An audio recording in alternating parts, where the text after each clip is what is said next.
tumbuh-tumbuhan dan fungsinya bagi kelangsungan hidup. Coba perhatikan, Ibu tadi ada membawa tanaman cabai.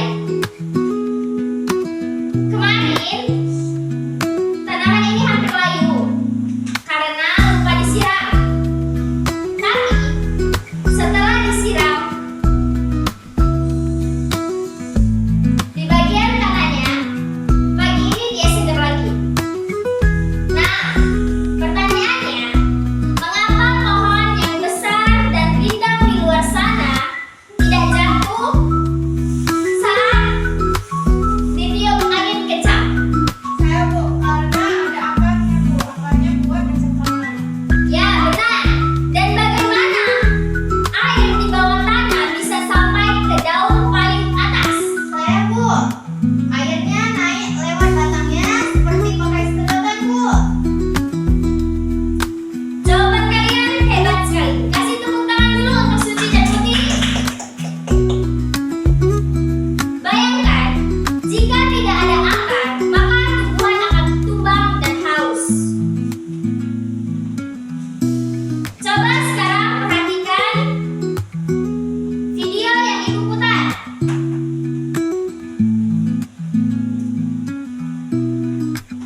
siram, apa yang akan terjadi?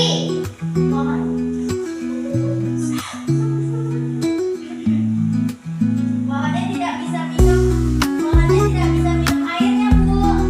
Terus nanti layu. Pintar. Berarti fungsi akar di situ sebagai apa? Silakan tulis di kolom MKPD-nya ya. Lanjutkan kerjasama kalian.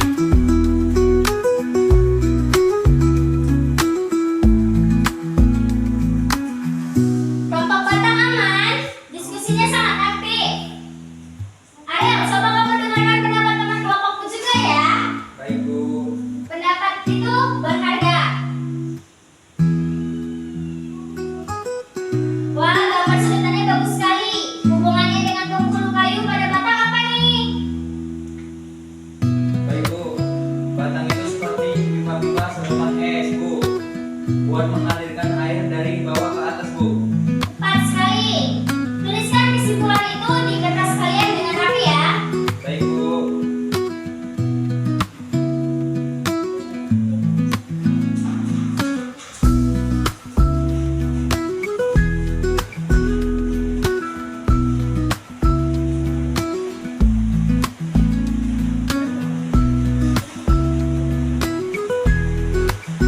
Waktu diskusi selesai.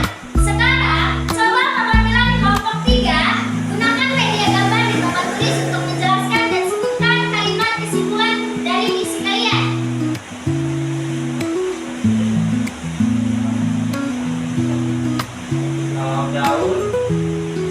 Kalau daunnya dipetik semua, Ibu kan tidak bisa masak makanan karena daun itu daun tumbuhan. Daunnya memasak makanan pakai daun dan matahari yang dulu. Keren! Luar biasa kelompok daun. Penjelasan kalian sangat jelas dan menggunakan bahasa yang baik. Jadi, daun melakukan fotosintesis untuk membuat makanan. Mari kita bertepuk tangan yang meriah. Anak-anak, karena waktu kita terbatas, hasil dari karya FHPD yang sudah ditempel di kertas akan kita pajang di dinding kelas untuk pameran karya besok atau lusa ya. Sekarang, siapa yang bisa bantu Ibu menyimpulkan pembelajaran kita hari ini? Saya, Bu. Tumbuhan punya akar, batang, daun, bunga, buah, dan semuanya. Dan semuanya punya fungsi penting yang saling membantu agar tumbuhan tidak mati. Pintar. Jadi, kalau satu bagian rusak, tumbuhan bisa mati. Untuk menguji pemahaman kalian, silakan kerjakan soal evaluasi 3 nomor di depan ya. Ya, Bu. Sebagai tindak lanjut, di rumah coba amati satu tanaman, lalu gambar di buku tugas, dan beri keterangan bagian-bagiannya. Pertemuan minggu depan kita akan bahas tentang fotosintesis ya. Ya, Bu. Tetap semangat dan jaga kesehatan. Selamat siang dan sampai jumpa.